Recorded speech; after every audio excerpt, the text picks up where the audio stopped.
50 years ago, we went to the moon. We called it Apollo. What many people don't know is that Apollo had a twin.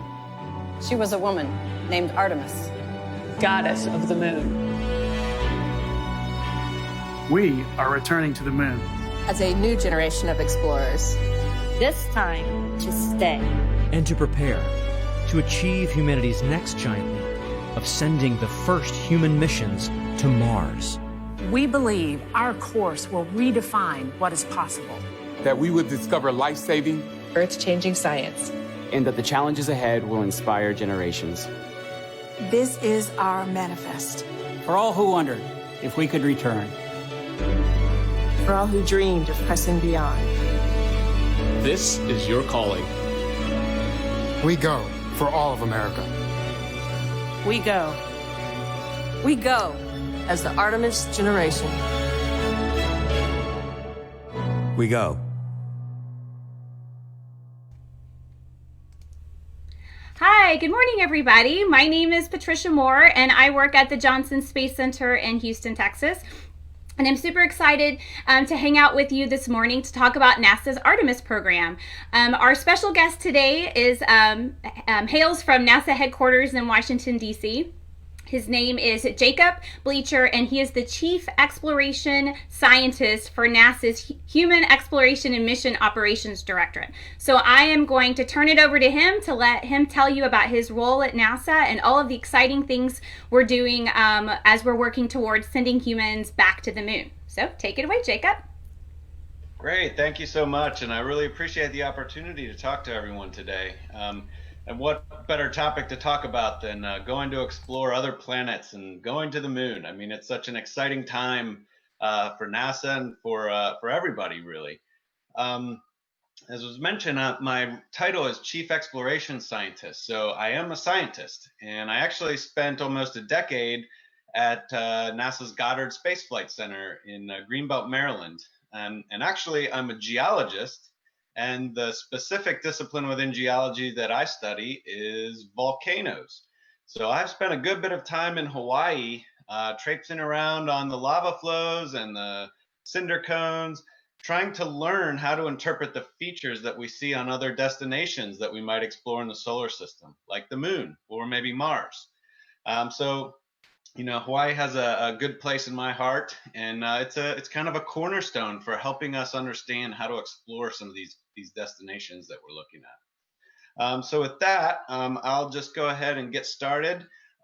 You know, as I said, we're talking about going to the moon. If we can go to the next slide, here we go.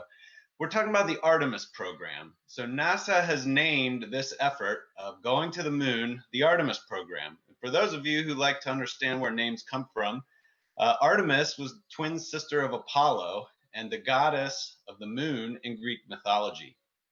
So she personifies kind of our exploration and as we go to the moon, trying to land there by 2024. When our astronauts do set foot on the moon, they will truly be going someplace that no one has gone before. They're going to the South Pole, and this really will be a unique new place, new terrain. And we'll go over a little bit about that. But ultimately, the moon is part of a pathway that will extend our exploration to Mars. And that's what we're going to talk about today. Next slide, please. So these charts we call the swoosh charts. I'm going to show you two of these. This first one here for Artemis is focused on how do we land our first astronauts on the moon in the South Pole. So our goal is to do that by 2024. If you start at the left side of this, there's a little spacecraft up there in the upper left. That is the Lunar Reconnaissance Orbiter. We actually launched that in 2009, and it has been collecting data for us to help us understand where we want to go. Now, what we're going to do is couple some spacecraft that will be in orbit around the moon with some landings that we're going to conduct over the next several years to support getting our astronauts onto the surface by 2024. So I'll talk to you about what these spacecraft are at the top here along the swoosh. But the important thing to understand is that not only are we sending the astronauts, but we're going to be sending landers and probably small robotic rovers. So this really is a campaign of exploring the moon. And so it's part of the path we started when we sent our astronauts in Apollo. Next slide, please. So this swoosh chart is what do we do after we get there in 2024? Well, what we're going to do is start to build up the assets that we have there. So you can see along the top, the swoosh, that is a spacecraft that we call the Gateway. So the Gateway will slowly and incrementally get bigger as we add more pieces to it. And that becomes kind of our staging location in lunar orbit where we can take trips down to the lunar surface. All the while, we'll be building up what we have on the surface. We'll be bringing rovers that can help our astronauts move around. We'll be bringing small habitable environments so that they can live on the surface, you know, in something kind of like a hotel or a camper. So we're going to slowly build up the resources that we have, both in orbit and on the surface, so that we can explore the moon and really learn some of the foundational pieces we need to prepare us for sending astronauts to Mars. Next slide, please. So science is going to be a major driver for what we do when we get there. And this just lists some of the really high-level important science points that we're going to be looking at when we get to the moon. Studying planetary processes, so understanding the processes that shape planets. I talked about Hawaii and the volcanology that's going on there. The same types of processes have occurred on the moon. And so understanding those processes at the moon helps us understand our place in the solar system and how planets form and evolve. At the moon, we'll also be able to look at the record of the ancient sun. On the moon, there's no atmosphere like we have here on Earth. It doesn't rain. We don't have flowing water for significant periods of time. There's no air. And so what happens is we have a situation where interaction with the sun traps many of those particles on the surface, and we can actually use that to read about the history of the sun depending on how we collect our samples. Now, I just said there's no flowing water on the surface, but there are actually volatiles. There is water on the moon. It's just trapped inside craters, and craters that never see the sunlight. So those will be destinations that we're going to try and understand the processes that are occurring on the moon. So what do we need in order to do that science? Well, this highlights some of the points that we'll need. We'll have to be able to move around so that we can conduct field geology. We need to be able to find and collect and preserve samples from the moon that help us learn the science. We need to be able to get into very cold regions. So during Apollo, the astronauts stayed in the sunlight, but I just mentioned that we think ice is trapped inside craters that never see sunlight. If that's true, then we need to get into some really cold places in order to bring back the materials we want to study. We're also going to have to learn how to build and install hardware on the surface of the moon. If we're going to be going back time and time again, this is truly different than what they did in Apollo, and we have to learn how to operate there. Next slide, please. This is just a list of some of the missions that have gone before Artemis to explore the moon. And so I really show this picture to emphasize the fact that what we're doing now with Artemis is one step in a pathway of exploration. We started in the early 1960s, before I was born, understanding our nearest celestial body, our neighbor here, the moon. Every mission has collected data that helps us understand better what has happened at the moon and helps us understand how to better ask questions for the next mission. These missions ahead of us are the ones that helped us realize that actually the moon is not a complete desert, but it does have some volatiles, some ices in places that are hard to reach.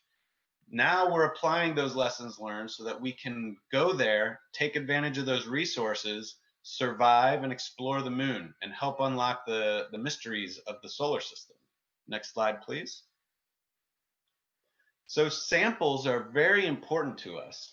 This is a picture from an Apollo mission, and you can see here the astronaut is holding a rake and picking up small pieces of rock.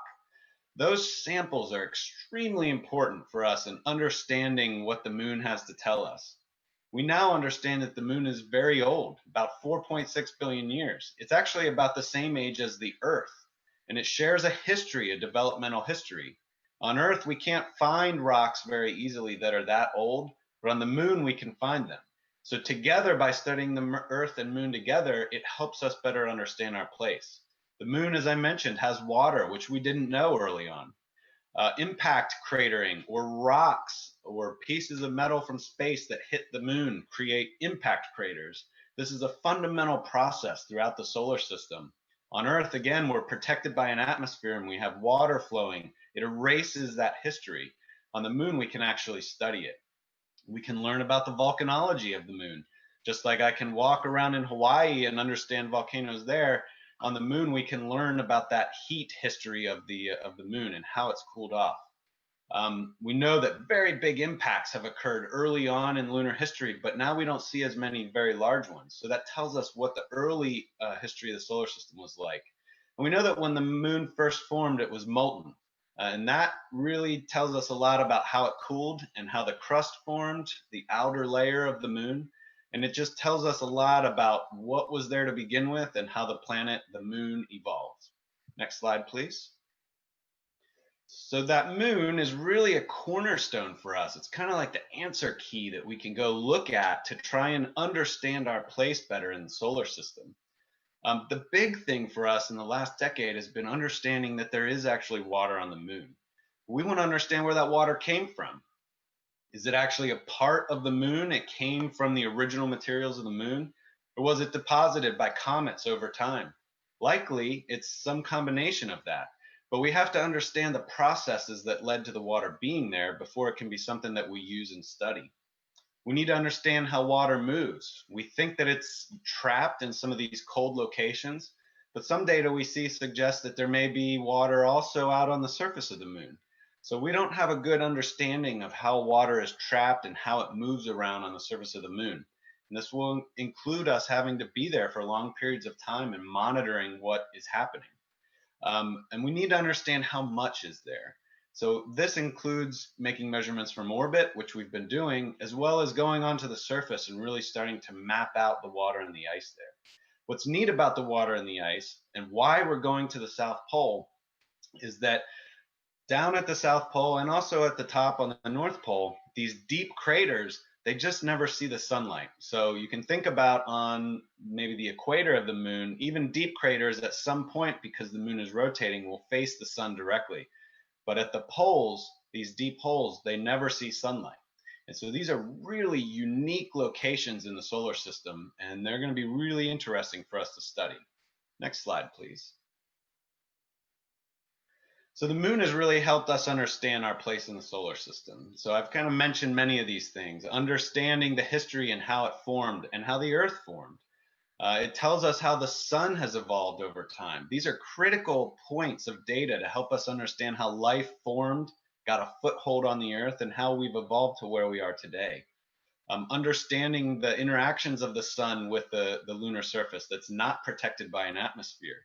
Understanding how the overall moon evolved on the inside. As I mentioned before, perhaps some of that water that we're looking at has actually come from inside of the Earth, just like volcanoes on Earth release water to the surface. And that helps us understand the lunar water cycle. This really gives us a vantage point also on the lunar far side, looking out at the universe. Just as I talked about those unique locations in the impact craters at the poles of the moon, the side of the moon that never faces the Earth is basically the only radio quiet location that we know of in the solar system. The noise that we make here on Earth, the radio noise, has basically gone out throughout the entire solar system, except for the far side of the moon because it's shielded from the Earth. So this is a place where we can actually make radio observations of the universe that we can't make from here on Earth, or even in satellites that we put farther out in the solar system. Next slide, please. What are we going to do when we get to the moon? Well, it's not all about the science. And I'm a scientist. I really like the science part, but we're really going to start learning how to survive away from the Earth. These are critical lessons we need to learn if we're going to take that next giant leap towards Mars, which is a goal that we have. We need to understand how to operate the systems and deploy the systems when we send them to the lunar surface and to lunar orbit. Again, conducting the science, and that's something that we'll also be doing at Mars. We've talked about the water a little bit. We have to learn how to prospect for that water, the same way that we prospect for resources here on Earth. We have to be able to bring samples back and make sure that they're preserved in a way that we can do the science we want. We have to develop power technologies to help us power the systems we're sending. Each time we send a new element, it's going to require more power from the system. So we need to test that out here on the moon before we can go to Mars. We have to understand how to operate autonomously on another destination.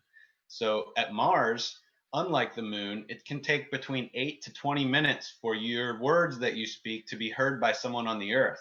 On the moon, we can kind of start to test out how do you operate on your own without having someone to give you advice right away. We have to develop deep space logistics and supply chains. So if we're sending people to these destinations, we have to make sure they have food and the resources that they need. Understanding how to survive in that lunar environment, and all of this helps us prepare for taking those next big steps to Mars. Next slide, please. So one of the biggest things right at the beginning is trying to figure out where are we going to land. So we were told that by the vice president that we will land in the south polar region of the moon. And I've explained that there are some unique locations there. There are resources there. It really is a truly unique place for us to go. Just like there are places that are permanently in shadow, there are also places that are almost permanently in sunlight. So deep places at the South Pole don't see sunlight, but things that are high topography like mountaintops and ridges, they can see sunlight for almost 80 to 90% of the year. These are great places that we could tap into for solar power, for instance. We want to make sure that we're finding places where we can talk back to the Earth. We don't want to send our astronauts there initially and have them experience large gaps of being able to talk to us. So we need to find places that combine access to sunlight with access to good communication lines of view of the Earth. We need to go to places that we can land, so not too rough and not too steep of terrain. And again, I already mentioned those permanently shadowed regions where we think the water's trapped. We have to balance all these diverse aspects to help us figure out what is the right place to go to. Next slide, please. I really like this picture. This is a picture that was acquired by the Lunar Reconnaissance Orbiter of the Shackleton Crater. So Shackleton, on the rim here that you can see in the light, is actually the south pole of the moon. It's kind of just off from the center of the image along that ridge. Shackleton is an impact crater, so it's one of these deep bowls that was formed when something hit the moon, created a big hole. Now the rim of the crater here is a place where there's light for a significant time of the year. But what I really like about this picture is it shows this area that has a high interest to us, but it's surrounded by almost complete darkness at this time of the year. And you really get a sense for some of these locations that we might be wanting to go to. They really are oases out here in a very hostile environment. So we have to learn how to operate in these environments, get to the destinations we want to be at, and protect our astronauts so they can do the jobs that we're sending them for. Next slide, please. So one of the first steps that we're taking right now is called the Commercial Lunar Payload Services, or CLPS.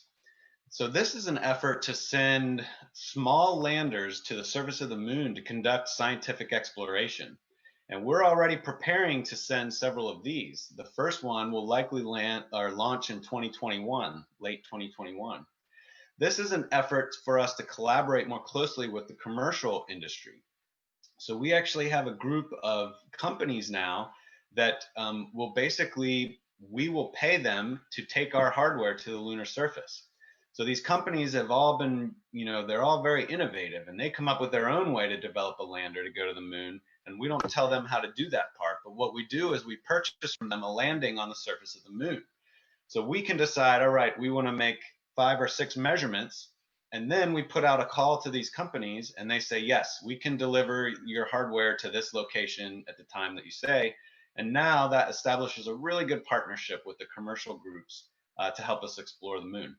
So that gives us a chance to start landing some science experiments and measurements there before we get the astronauts there in 2024. So this is really a great effort that we have underway right now. Next slide, please. Now, the big pieces that are going to be involved in getting our astronauts to the moon are what I'm going to go over next, kind of the transportation system. NASA's been working on a Space Launch System, or SLS. This is a rocket that basically can get the most amount of mass that we have ever had off the surface of the Earth into deep space and get us to destinations like the moon. This really serves as the backbone for human space exploration moving forward. So just like Apollo had the Saturn V rocket, we've got the SLS. And so we're developing that now. And some of you may have seen we just did a test fire of the engines just a few days ago, actually last week. So that went well. We're on our way to getting this thing assembled, and then we'll be able to launch the spacecraft that are going to be taking us to the moon. Next slide, please. And that spacecraft is called the Orion spacecraft. So this is the capsule that would sit on the very top of that SLS rocket, and our astronauts would be in here. So this would be like their little apartment for heading to the moon after we send them away from the Earth. So this is designed to meet the evolving needs that our exploration program will have. This is really the exploration vehicle that's going to carry our astronauts. It's where they're going to live during that transfer over to the moon. So this vehicle is really an impressive vehicle. Next slide, please. This vehicle is very similar to the spacecraft from Apollo, but it's designed to give us more capability than we had at that time. So I really like this slide because it emphasizes the exploration that we've already conducted is really just a continual process of learning how to do better at this. So during Apollo, the module could carry 3 crew members. The Orion is designed to carry 4. During Apollo, the vehicle could carry enough consumables for the crew to survive for 39 days. So if they had a problem and needed to stay in lunar orbit or stay in low Earth orbit for some time, they could survive for 39 days. Whereas with Orion, fully loaded with consumables, our crew could survive for 84 days. So that really expands the amount of time that they can spend out exploring the moon. And, you know, for instance, the fuel is a little bit different. Fuel cell powered for Apollo, which had a 14-day maximum lifetime if it was fully powered up, where the Orion's using solar power. So we could kind of sit out there and generate our own power during that time. And what this is really designed to do is provide us with flexibility. We don't know what we're going to be needing to ask this spacecraft to do in the future. So we're trying to prepare ourselves for that now by designing in this flexibility. Next slide, please. And so an important point I like to bring up is that the mission really drives the design of this hardware. So if you're going up to low Earth orbit like the space shuttle did, you know, it's a 3-hour trip. When astronauts are launched now, they get there several hours later, and experiences up to 3,000 degrees Fahrenheit. It can get up to 17,500 miles per hour, and the trip is about 250 miles. But if you look the whole way over to the right, we're talking about trips of up to 9 months, 6,000 degrees Fahrenheit, much faster and significantly longer distances. So what we're doing now is learning at the moon. We've got the SLS and the Orion. Getting to the moon takes 3 days. You know, it's a 240,000 mile round trip. So this is how it's really driving the design of our hardware, but we always have in mind that Mars is that destination we have down the road. So that's what we're thinking about. Next slide, please. So let's talk about the Artemis missions real quick. We have Artemis 1 will be our first test flight of the hardware I just discussed. So this will not have crew, but the SLS will launch and carry the Orion, and then the Orion will travel to the moon and return safely. This will test out the systems and will show us that we can make that trip. So this will be the first big step. So pay attention for that. Next slide, please. We'll follow that with the Artemis 2 mission. And in this, after we successfully show we can get the Orion out to the moon and back, then we're going to send crew. This will be like our Apollo 8 moment. Apollo 8 was a mission that sent the crew members out to the moon, brought them home safely. They did not land, but it's some of the first real good views we had looking back at the Earth. That's where we got the view we called the Earth rise, of the Earth rising above the horizon of the moon.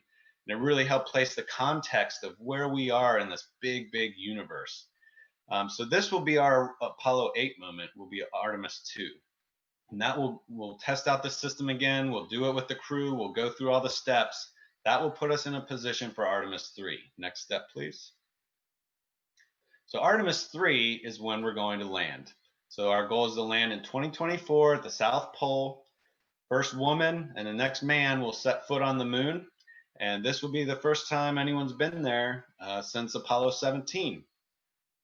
So these astronauts will ride on the SLS rocket in the Orion capsule, and they will be ferried into lunar orbit, where they will have to get onto some different vehicles in order to make the trek to the surface of the moon. Next slide, please. So the first one we want to talk about is the human landing system. So this is basically like a small ferry that will carry our astronauts from lunar orbit down to the surface and then take them back from the surface up to lunar orbit, where they can either go back into the Orion for their trip back to the Earth, or they can go into another vehicle that I'll talk about in a minute. But this is a vehicle, again, that we're looking to our commercial partners to help us develop. So right now we have 3 companies that are competing to build the HLS, and you can see these don't look exactly the same, and they don't look like what I had on the previous slide, which was our NASA design. So Blue Origin, Dynetics, and SpaceX are working on this right now very hard, trying to get a design in place so that we can send our astronauts from lunar orbit down to the surface of the moon and get them back up safely. So this is really a great example of looking at the innovative capabilities of our engineers and scientists as they're thinking about how to do this. Next slide, please. On the surface, they'll also have access to mobility. We want to be able to help them get around and move around. The human exploration group that I work with put out a call to the commercial sector recently for what we're calling the Lunar Terrain Vehicle. So this will be kind of like a dune buggy that our astronauts can ride in, just like in Apollo, they had a vehicle for the later missions, the J missions. This will be able to carry our astronauts and help them carry gear and drive them a little bit farther away from that lander. So the thing in the background is that HLS that I just mentioned, the Human Landing System. On the right, our Science Mission Directorate also recently put out a call for lunar surface science mobility systems. So just like we have the CLIPS programs to land on the surface with small landers, we also want to have small vehicles that could drive around and do science at greater and greater distances. So we're really looking at robotic and human partnership here to move around on the surface and do the science we want to do. Next slide, please. The reason for that is some of the things we want to get to are not always going to be at the easiest places to land. So right there in the middle of this picture is Shackleton Crater that I mentioned. And the top left side of that picture is the image I showed you earlier, the rim that was in the sunlight. This crater is about 20 kilometers in diameter. It's about 4 kilometers deep. It's deeper than the Grand Canyon. So for those of you on the Big Island of Hawaii, this would be kind of like walking from the east side of Kohala Volcano to the west side of Kohala Volcano. And instead of going up and over Kohala, you'd have to go down and back up again. So that just gives you a sense of the size of the feature there. So we really do need to be able to move around and help the astronauts move around. It's a lot easier to do that if you've got a vehicle than it is to walk. Next slide, please. Now, another component that we'll be building, if you remember the swoosh charts at the beginning, we had something in orbit. So we're building something in orbit around the moon called the Gateway. So just like during Apollo, we had the command module, which stayed in orbit, and 1 astronaut stayed there while 2 went to the surface. Now we're going to try to have a reusable command module option. This would be a platform that orbits the moon, and the Orion spacecraft and the Human Landing System could dock with it. This will provide them with some of the thermal control and basically give them a safe haven where they can go and stay so that the Orion doesn't have to handle all those conditions by itself the whole time. Neither does the HLS. It also introduces the option for some reusability of some of this hardware. So by going down to the surface of the moon and back to Gateway, you could imagine that the HLS, if we refuel it, would be something that could do that trip several times. So the Gateway was the top of that swoosh chart, and we'll be slowly building that up over time, giving it more and more capability so that astronauts can actually stay up here and do science while some astronauts go to the surface of the moon. Next slide, please.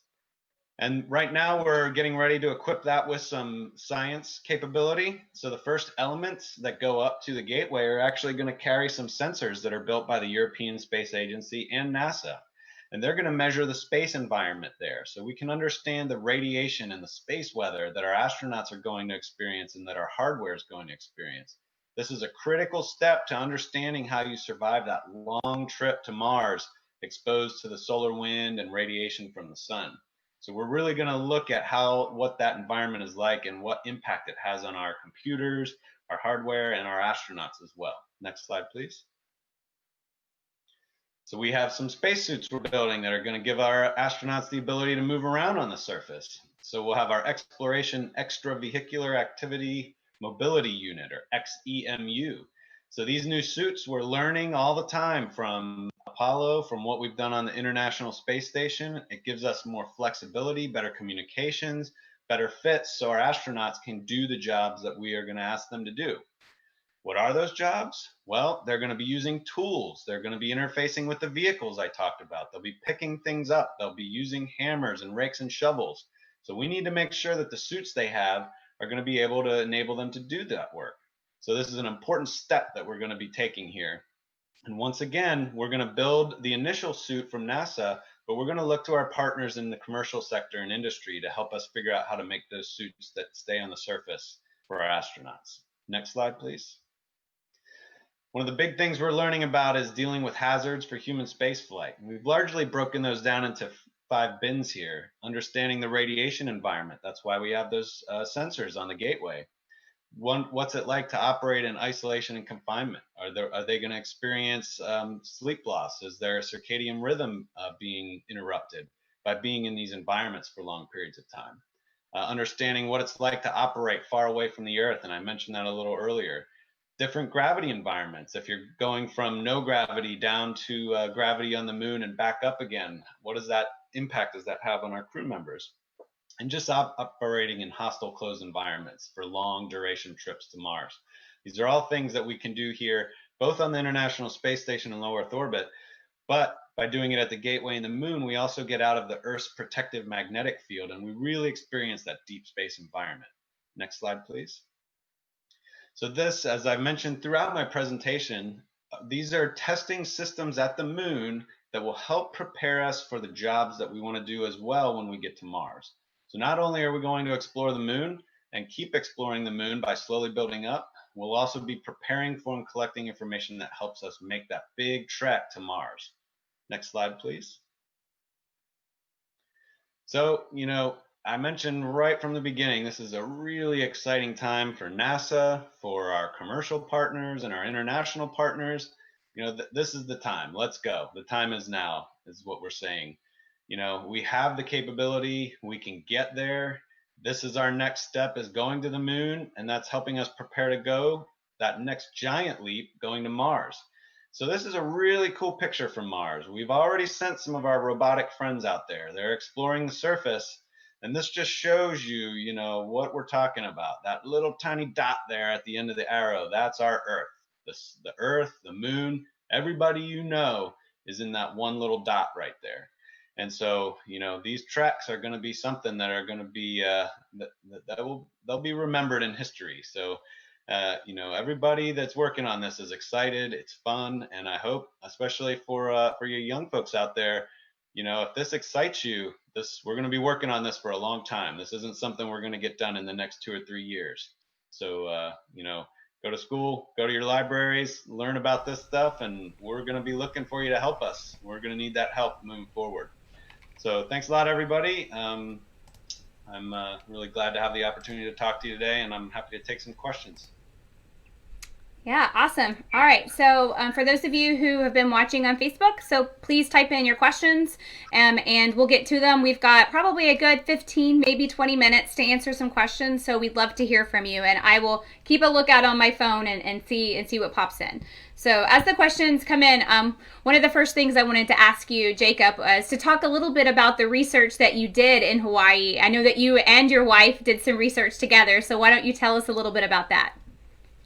Yeah, that's right. So I've always, in school, my degree is studying lava flow and placement. So I spent a lot of time on Kilauea studying active lava flow and placement, and then going around to other locations on the Big Island, on Mauna Loa, for instance, and a little bit on Hualalai, studying lava flow structures. So I like to look at lava tubes and understand how they form, because one of the things you can do is look at the types of lava flows on the surface of a planet, and it tells you about the eruption conditions.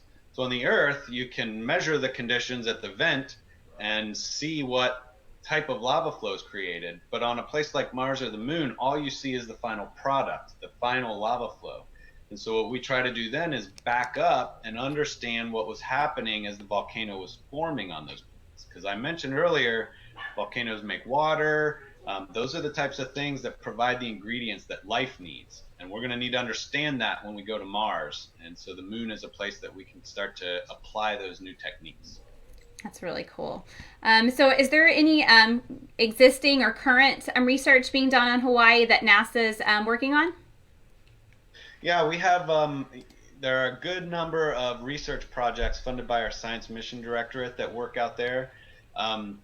So, just like I talked about, there's also studies about biology, understanding life, the types of life we might expect to find at a destination like Mars.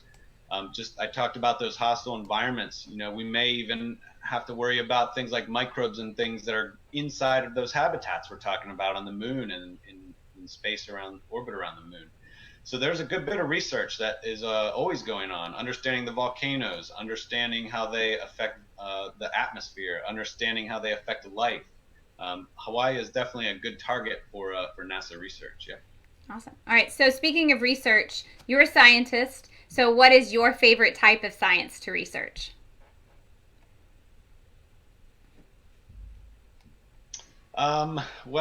So mine clearly is studying volcanoes because that's what I got my degree in. But the great thing about my job is now I get to experience a whole wide range of research, and I have to represent that in figuring out what kinds of payloads we want to send to the Moon and onto our spacecraft. And so for me, I think one of the really most exciting things is the types of payloads that we have on the Gateway right now. Understanding that space environment, because it's such a just hard and hostile place out there, and we want to make sure that when we send our friends to Mars, maybe some of you listening right now might be on that first trip, we're working as hard as we can right now to make sure that that trip is as comfortable as possible for you. We want to understand, just like when you go out in the sun here on Earth, you can get a sunburn. Well, on a spacecraft out in space, you don't have an atmosphere around you, so you can get much worse than a sunburn if we don't do it right. And so understanding what the sun is doing and types of radiation that are coming at us, to me, is one of the more exciting things I've encountered since I kind of moved into this new role. Awesome. So let's talk about some of those astronauts that will be traveling to the Moon. So we have a question that addresses what kinds of backgrounds will the astronauts have? Will there be any scientists like you on a crew? So undoubtedly there will be scientists on the crews that we send to the Moon and eventually to Mars. But really what we need is a diverse group of knowledge bases. So, if you send 4 people, amongst those 4 people, you need to know how to fly the spacecraft. You need to know how to fix the spacecraft. You need to know how to help people who are sick. If one of your partners gets a bad cut, you have to be able to take care of that. You have to be able to, entertain each other for long periods of time. So maybe playing music or, whatever it is, you have to know how to get along with people. There's no one thing that you need to have in mind to do. What I like to tell people is figure out what you like to do and then do that and be really good at it. And then try to learn more stuff, okay? And expand your knowledge base. And that's the kind of skill sets that we're going to need for our astronauts who are going to a place like the Moon and Mars. So we have a question about food. So astronauts, we're going to pack food for them, but is there the option to grow food on the lunar surface? So that is actually one of the things that we're studying on the International Space Station right now, is can we develop ways to not have to carry everything, but maybe start to reuse some resources. If we can grow plants in a space environment, in a low gravity or no gravity environment, that's a good question to ask, and we need a good answer before we can depend on it going to a place like Mars. So we certainly hope that we'll be able to do that, and that's a key critical question that we're trying to study at the International Space Station, undoubtedly at the Gateway on the surface of the Moon. Yep. So Lauren has a follow-up question to that. She wants to know what the ounces per person per day would be. Have we figured that out? And do you know? Oh, so we certainly have that figured out. I do not currently have that knowledge in my head, though. But yeah, that's one of the things about, we get astronauts selected, and we they get fine-tuned for this kind of stuff, and we know exactly what kind of nutrition they need. But to the point that question is getting at, one of the research things that we're studying right now is what happens to food when it's exposed to the space environment. It's the same for pharmaceuticals as well. The food that you send up, what the calories are, and you may have anticipated exactly how many calories each person needs. But what happens if you travel to Mars and the caloric value of that food decreases because of exposure to radiation? So we need to understand that, and that's one of the key enabling capabilities we have by going to the Gateway and going to the lunar surface, is we can start to study those things so that we know how to prepare to feed our folks as they're going to a place like Mars.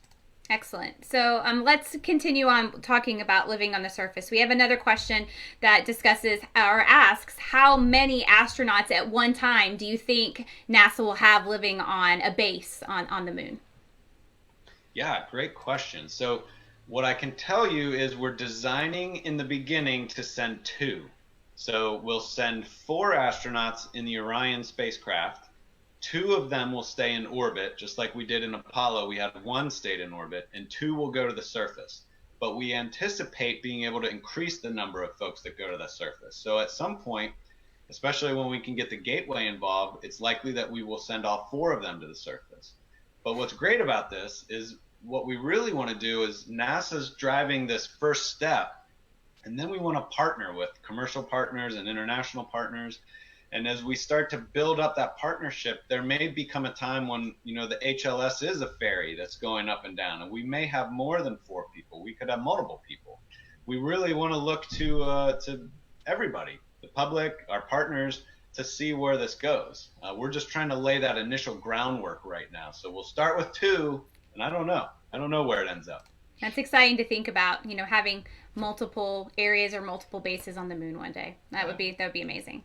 Let's talk a little bit about moons in general. So we have a question and they're asking, is our moon similar to other moons in the solar system? And if not, what makes our moon unique and special? Great question. So our moon is fairly unique and special, and I'll explain why. We believe, from a lot of the research that we've conducted, the samples we brought back, that our moon was formed when the Earth was very young and probably mostly still molten, very hot. We think it collided with something about the size of Mars. There was a lot of material still in the solar system, and this is how planets grew, by kind of absorbing material and clearing out their pathway. So at some point, the Earth and something else collided, and it ripped off an outer layer of the Earth, which then formed into the moon, and that put the moon in orbit around the Earth. So we know that, or we think that that's the leading theory now, based on the measurements we've made of the lunar rocks. But a lot of other moons out in the solar system are probably captured pieces of asteroids or things from farther out in the solar system. And that's why when you look at places like Jupiter and all the moons that it has, they're so different. There's so many different things around those. That's what's great about these moons and our moon, is they're all different and they all have a different history. But what's great is they all preserve and record different parts of the history of the solar system. So they're all unique in their own right and important. Yeah. Does NASA have any plans to visit any of those moons, maybe of Jupiter or Saturn in the future? Yeah, so Mars has 2 moons, and they are certainly part of exploration considerations going out there. And we've looked at all kinds of strategies. Maybe you land on the moons of Mars, or maybe you send some robots there. So there's 2 moons there. Then you have the asteroid belt between Mars and Jupiter, where there are a whole bunch of things. And we've actually sent some spacecraft there recently. The OSIRIS-REx spacecraft is actually bringing some material back from an asteroid. Eventually, though, when you get out to Jupiter and Saturn, there's some really different places out there. Europa is a moon at Jupiter that's covered in ice, and we think it actually has a water ocean underneath the ice crust. that is actually a place that we talk a good bit about trying to design missions. It's really hard to get out there and go to these places. It's really hostile environment. But if there is actually a water ocean underneath that crust, that would be one of the best places in the solar system to look for life. So that's always exciting. And we've had other missions like Galileo that have gone out, and Cassini went to Saturn, Galileo went to Jupiter. And as part of looking at the big planets, they also looked at the moons, which is why we know so much about them. It's really exciting. Yeah. So we have just a few minutes left. So this is your last chance, Facebook, to send in questions for Jacob. So while we're getting our last round of questions in, I want to ask you a question on behalf of the library. What is your favorite space book? Oh, yeah, that's a good one. There are all kinds of great ones, but I just have to say The Martian is, I love that book. And the movie was okay, but the book was just fabulous. And what I liked about it was it really showed the thinking that goes into flying spacecraft and building spacecraft and solving really hard problems. And that's mine. Yeah, I really enjoyed that one too. It's an easy read, and it's something you can read again. And it was really fun. My husband likes to read all of the biographies of the astronauts. We have quite a few of those, especially from the Mercury, Gemini, and Apollo era. So for those of you who are interested in space history, getting a personal view from those men, they're just amazing, the things that we did then. So that's another recommendation from me. Yeah. All right. Yep. All right, so our last question to kind of wrap things up is how do you get a job at NASA, and what inspirational words of encouragement can you give kids who aspire to have a job maybe like yours? Yeah, you know what? I already said this once, and I'm just going to say it again because it's what I really think is, don't try to get a job at NASA. Figure out what you like to do. For me, I liked walking around in the outdoors and working outside, and I've always been curious, and science was a path that I followed. And it turns out NASA hires scientists. NASA hires literally everything you could imagine. Between trying to build spacecraft and manage the budgets, and if you love numbers and spreadsheets, we got a place for you. If you like to cut metal and weld things together, we got a place for you. You like to ask questions and find answers, we got a place for you. So figure out what it is you like to do, because that's what's going to make you happy in life. And then you can find ways to apply it to work at places like NASA. One of the best things you really can do is try to get internships. That's probably one of our best entryways to getting a job at NASA. And I know that sounds hard and complicated, and you maybe don't know how to do it, but the key is talk to the people around you. Go to the library and try to understand it. Look up the information about it. Talk to your teachers. Talk to people that they work with. As I mentioned, there are activities going on in Hawaii all the time that are NASA funded. Try to find out about them. Maybe you could try to bump into some of those people at some point.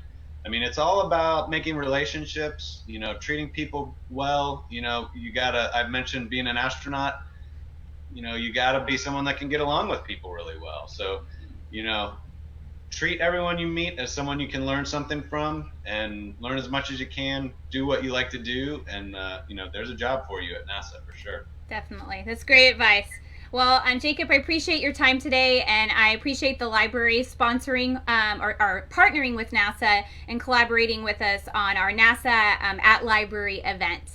So thanks for everyone for joining us. If you have any additional questions, you can always put them in the Facebook chat, and I can work with the librarians to get those answered for you after the fact. But we're going to close with a video that talks about how we are going to the moon, and it tells you a little bit more in detail about Artemis. So thanks again, Jacob, and we'll see you guys another time. All right, buddy. Bye-bye.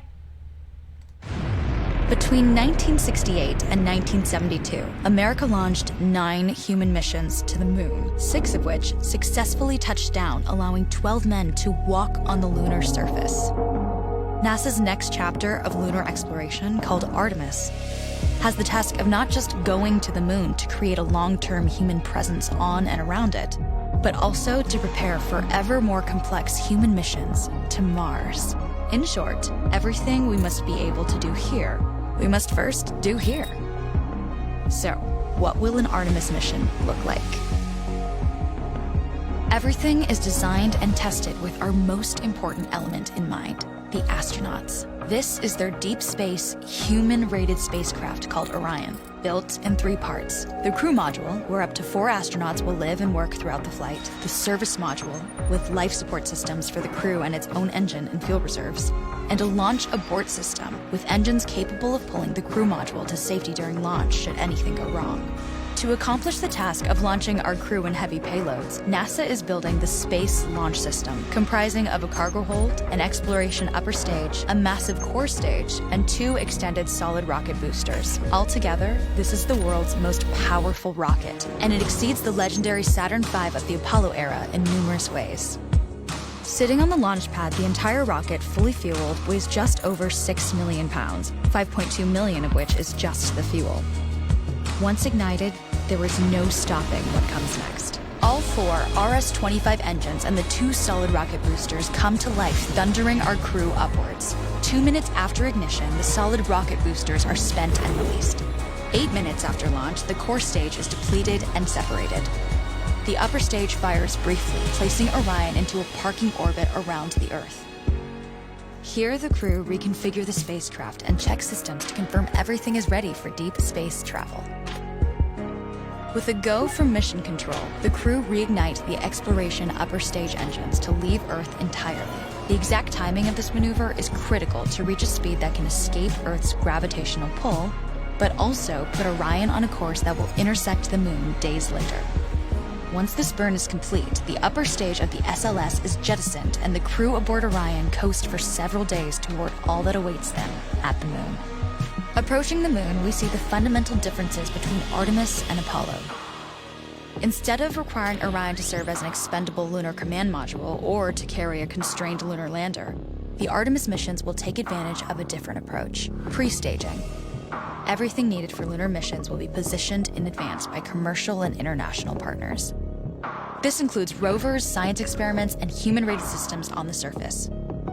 But it also includes a dedicated lunar station in orbit around the Moon called Gateway. Here at this station, we can pre-stage a robust lunar lander and establish a strong communications relay.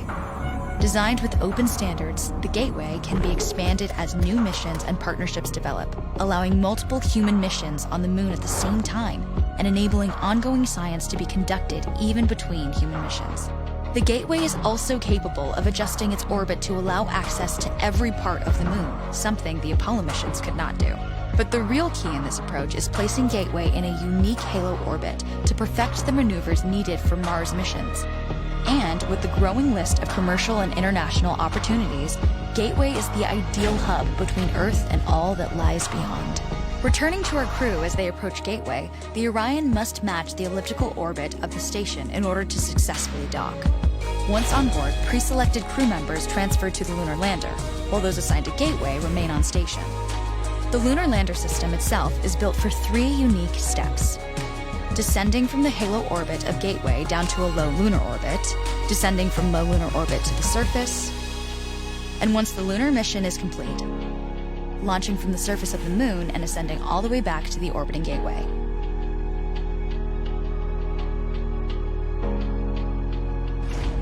Once back aboard the Orion spacecraft and undocked from Gateway, the crew fire their engine once to break out of the halo orbit and once again to sling the spacecraft around the Moon, placing it on a multi-day trajectory back towards Earth. As they near the end of this journey, the service module is released, and the crew module is oriented heat shield first. Entering Earth's atmosphere at 25,000 miles per hour, the friction of air slows Orion considerably, while also subjecting it to temperatures of 5,000 degrees. With the Orion now at just 300 miles per hour, a series of parachutes uniquely tested and produced for this moment deploy, decelerating the craft to just 20 miles per hour for splashdown. With each successful mission, Artemis ushers in the next wave of men and women to explore our Moon and prove that together we are ready to go beyond.